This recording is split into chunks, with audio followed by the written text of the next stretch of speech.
আরে বাহ, এই লেহেঙ্গাটা কত সুন্দর। মনে তো হচ্ছে এই লেহেঙ্গাটা আমার জন্যই বানানো হয়েছে। এই লেহেঙ্গাটা দেখে তো আমি না পরে থাকতেই পারছি না। উফ, কত সুন্দর এই লেহেঙ্গাটা। ওয়াও, এই লেহেঙ্গাটা আমার গায়ে কত সুন্দর লাগছে। আমাকে দেখতে তো একেবারে সিনেমার নায়িকাদের মতো লাগছে। হয়েছে ম্যাডাম, এবার অনেক হয়েছে। এবার এই লেহেঙ্গাটা খুলে রাখেন। একটু পরেই কাকিমা নিতে চলে আসবে। রহিমা কাকি যদি দেখে আপনি তার নাতনির লেহেঙ্গা পরে বসে আছেন, তাহলে আমার খবর আছে। এবার এটা খুলে ফেলুন দেখি। উফ আপু, তুমিও না। তুমি সবার জন্য লেহেঙ্গা বানাও, শুধু আমার জন্য লেহেঙ্গা বানাও না। আরে ও মরিয়ম, কোথায় আছিস? জলদি আয়, আমার নাতনির লেহেঙ্গাটা কি সেলাই করা হয়ে গিয়েছে?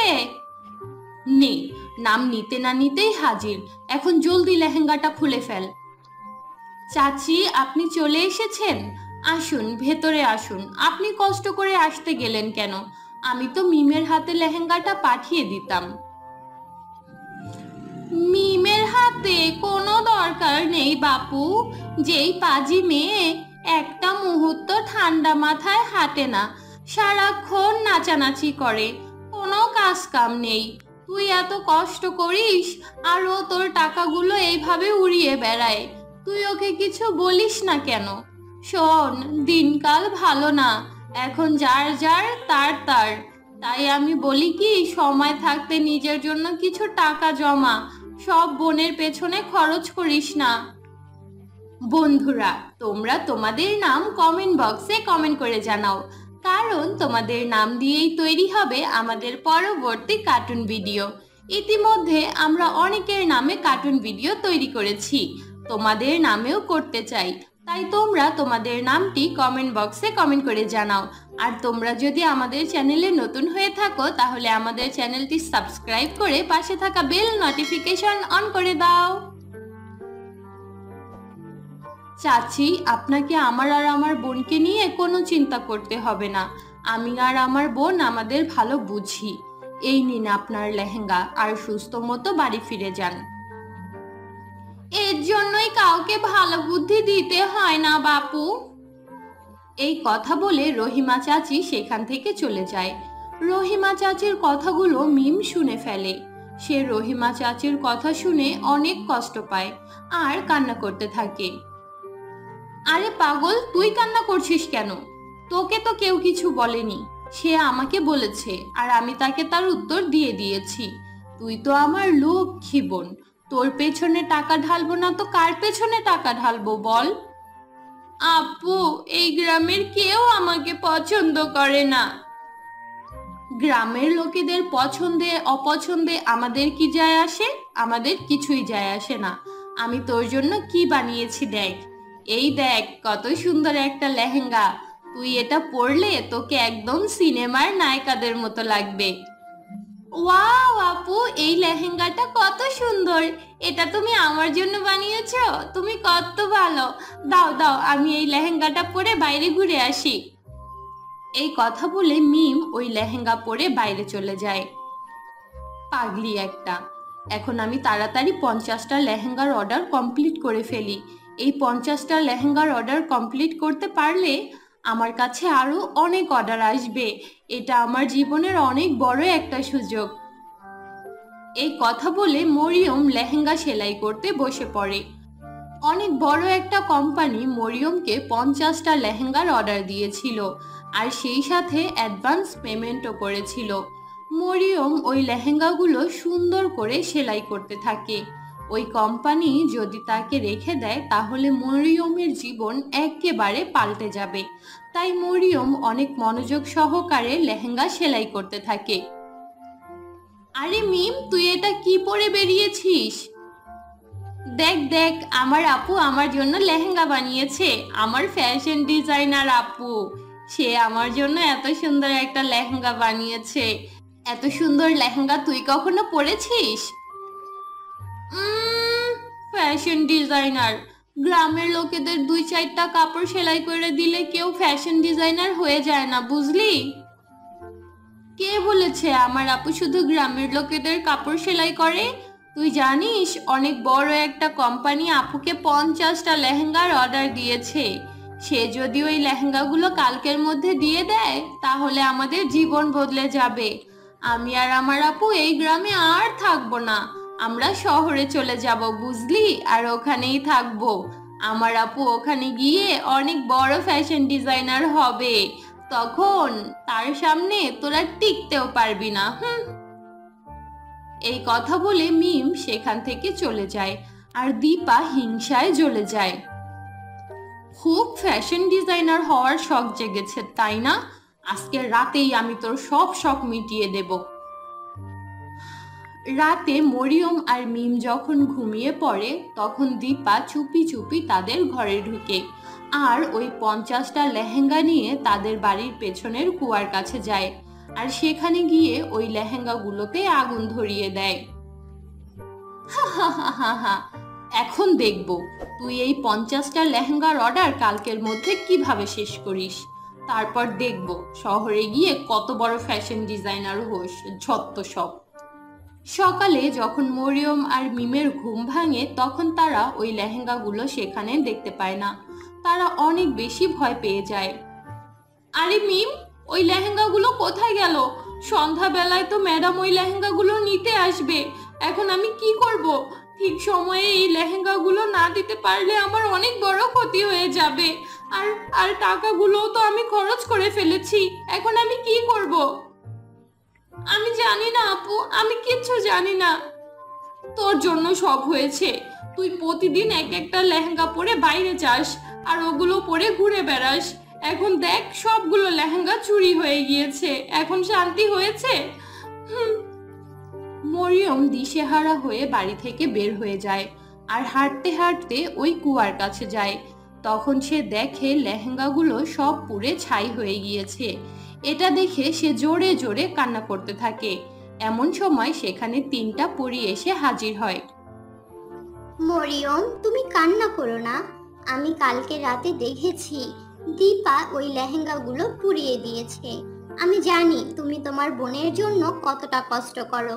আমরা এটাও জানি তুমি তোমার বোনকে কত ভালোবাসো আর গ্রামের লোকেদের কত উপকার করো। তাই আমি তোমার উপকারের প্রতিদান স্বরূপ এই 50টা লেহেঙ্গা দিচ্ছি। এরপর 3 পরী মরিয়মকে 50টা জাদুর লেহেঙ্গা দেয় আর মরিয়ম ওই লেহেঙ্গাগুলো নিয়ে বাড়ি ফিরে যায়। আরে ওয়াও মরিয়ম, তুমি তো অনেক সুন্দর করে 50টা লেহেঙ্গা সেলাই করেছো আর খুব দ্রুত আমার লেহেঙ্গাগুলো সেলাই করে দিয়েছো। এই নাও তোমার বাকি 2.5 লাখ টাকা। আমরা খুব দ্রুত তোমাকে আর তোমার বোনকে শহরে নিয়ে যাব। 2 দিনের মধ্যে তোমরা সব কিছু গুছিয়ে রেখো। এই কথা শুনে মরিয়ম আর মিম অনেক খুশি হয়ে যায়। কিছুদিন পর তারা শহরে চলে যায় আর সেখানে গিয়ে সুখে শান্তিতে জীবন কাটাতে থাকে।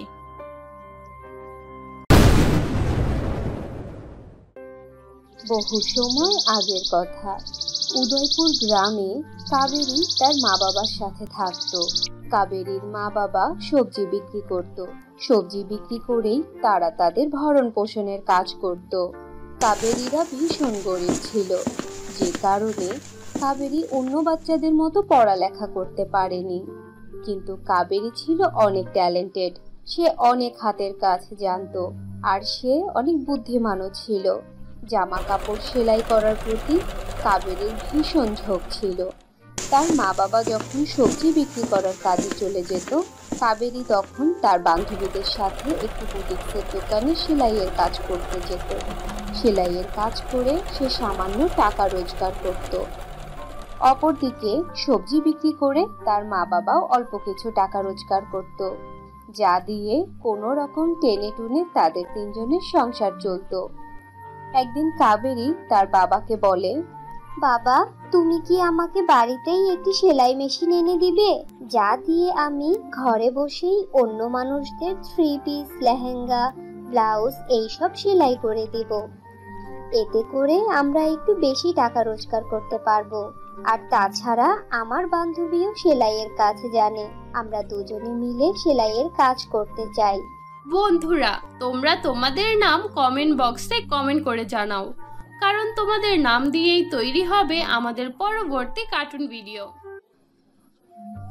মারে, কখনো অন্য কারো সাথে মিলে কাজ করার কোনো দরকার নেই, কারণ আমাদের কাছে এত টাকা নেই যা দিয়ে আমরা অন্য কারোর সাথে মিলে একসাথে ব্যবসা করব বা কাজ করব। যদি তুই খুব ভালোভাবে সেলাইয়ের কাজ করতে পারিস তাহলে আমি তোকে বাড়িতে পুরানো সেলাই মেশিন কিনে দিব। তবে এখন না রে মা, আগামী মাসে কিনে দেব। কিন্তু বাবা, ও আমার বেস্ট ফ্রেন্ড, দুজনে মিলে অনেক বেশি টাকা রোজগার করতে পারবো। তাহলে তুমি কেন একসাথে কাজ করতে নিষেধ করছো বাবা? আরে মা, তুই যদি তোর বান্ধবীর সাথে একসাথে মিলে কাজ করিস তাহলে তো তোর বান্ধবীর সাথে টাকাও ভাগ করতে হবে, তাই না? খেয়াল করে দেখবি, যখনই কোনো সম্পর্কের মধ্যে টাকা চলে আসে সেই টাকার জন্যই সম্পর্ক নষ্ট হয়ে যায়। ঠিক আছে বাবা, যদি সম্ভব হয় তাহলে তুমি আমাকে আগামী মাসে এই সেলাই মেশিন কিনে দিও। ঠিক আছে রে মা। কাবেরীর কথা শোনার পরে তার বাবা কিছুটা চিন্তার মধ্যে পড়ে যায়, আর এভাবেই দিন পার হতে থাকে। একদিন খুব সকালবেলা কাবেরীর মা বাবা কাজে যাওয়ার জন্য বের হয়। সেদিন শনিবার ছিল, আর ওই দিন অনেক বেশি ভিড় থাকার কারণে কাবেরীর মা বাবা কাবেরীকেও সাথে করে নিয়ে যায়। রাস্তা দিয়ে যাওয়ার সময় তাদের সাথে এক বৃদ্ধ মহিলার দেখা হয়। বাছা, আমি অনেক সময় ধরে এখানে ওখানে ঘুরছি, কেউ আমাকে একটু সাহায্য করেনি। দয়া করে আমাকে একটু সাহায্য করো, আমার ভীষণ ক্ষুধা লেগেছে, আমার কাছে খাওয়ার মতো কিছুই নেই। তোমরা আমাকে দুটি রুটি খাওয়াতে পারবে? উপরওয়ালা তোমাদের ভালো করবে, দেখে নিও। দাদি, আপনাকে কি খেতে দিব? আমরা নিজেরাই তো না খেয়ে আছি, তাহলে আপনাকে কিভাবে রুটি খাওয়াবো বলেন?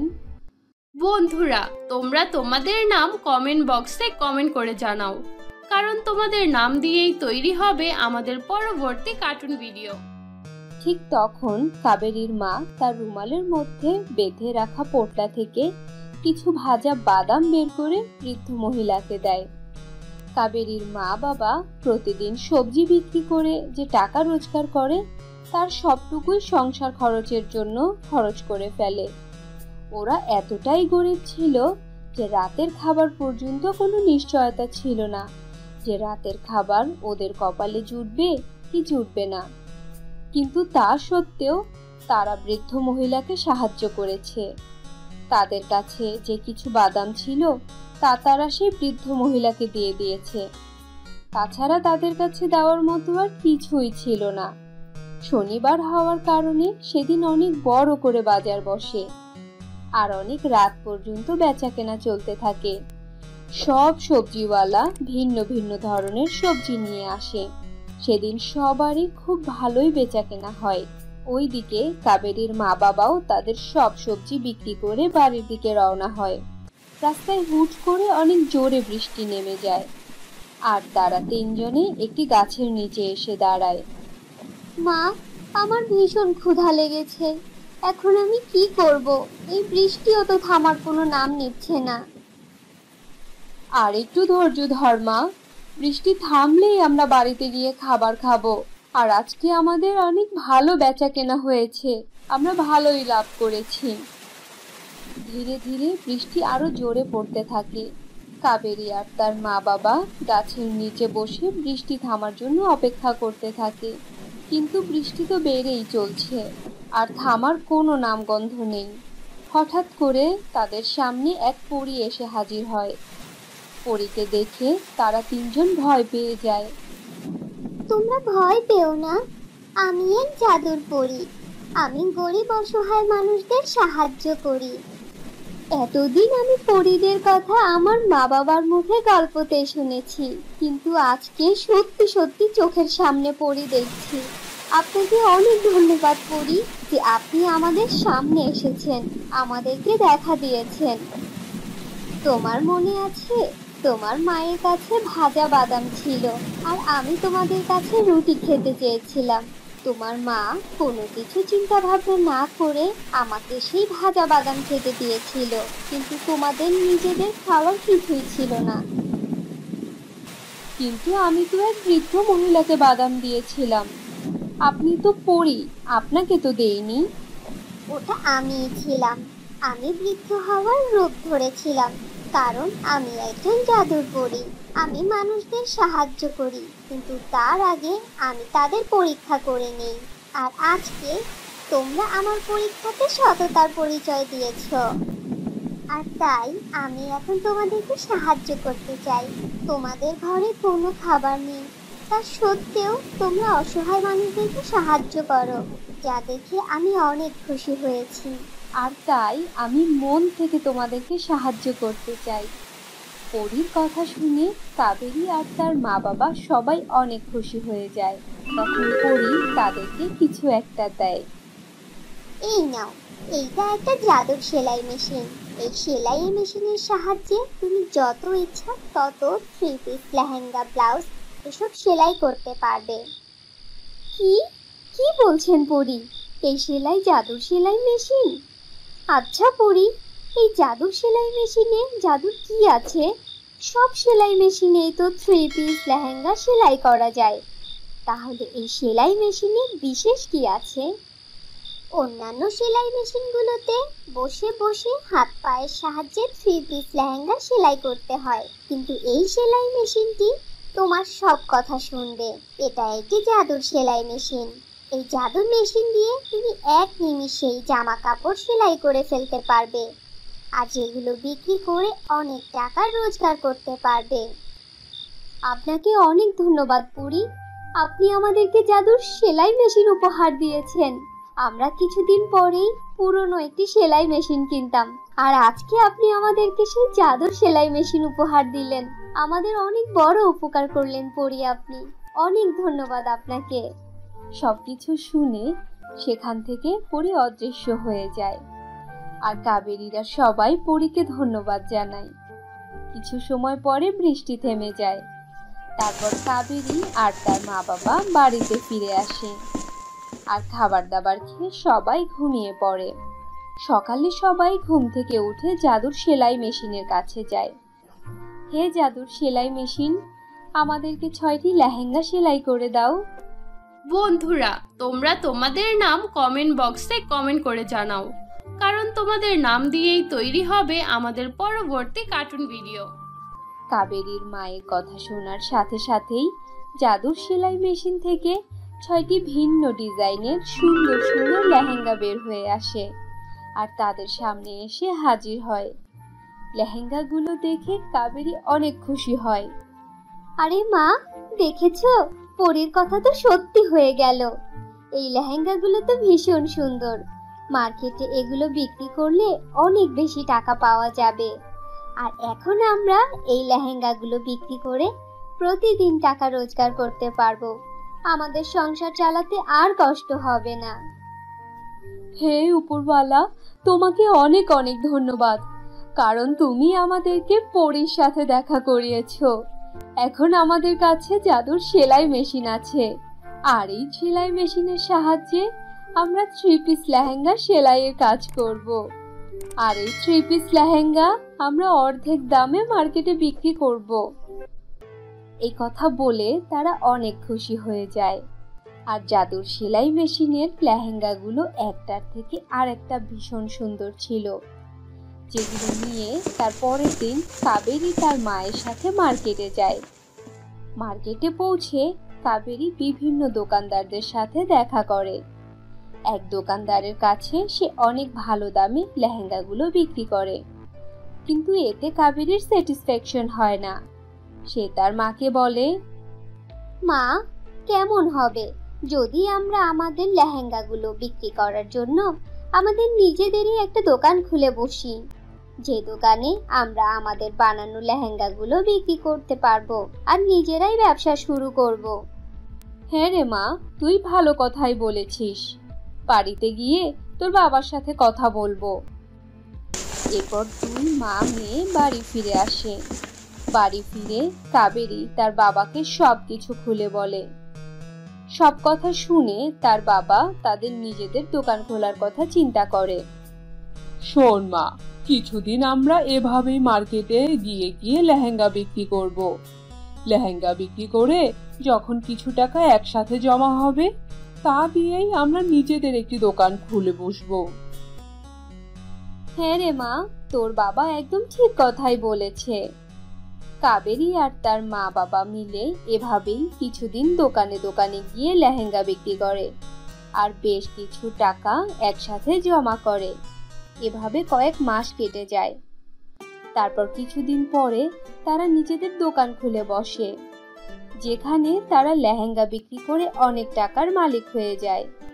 ধীরে ধীরে শহর থেকেও তাদের দোকানে কাস্টমার আসতে থাকে আর তাদের লেহেঙ্গার ডিমান্ড অনেক বেড়ে যায়। কাবেরীদের আর কোনো কিছুর কমতি থাকে না আর তাদের দরিদ্রতাও দূর হয়ে যায়। তারপর তারা তাদের নিজেদের জন্য অনেক সুন্দর একটি বাড়ি তৈরি করে আর হাসি খুশিতে নিজেদের জীবন যাপন করতে থাকে। তো বন্ধুরা, এই ছিল আমাদের আজকের গল্প। আশা করি গল্পটি তোমাদের কাছে খুব ভালো লেগেছে। ভালো লাগলে আমাদের আজকের গল্পটিতে একটি লাইক দাও, কমেন্ট করো আর তোমার বন্ধুদের সাথে শেয়ার করো। আর যদি আমাদের চ্যানেলে নতুন হয়ে থাকো তাহলে আমাদের চ্যানেলটি সাবস্ক্রাইব করে পাশে থাকা বেল নোটিফিকেশন অন করে দাও। তো দেখা হচ্ছে পরবর্তী ভিডিওতে। ততক্ষণ পর্যন্ত ভালো থাকো, সুস্থ থাকো। আল্লাহ হাফেজ।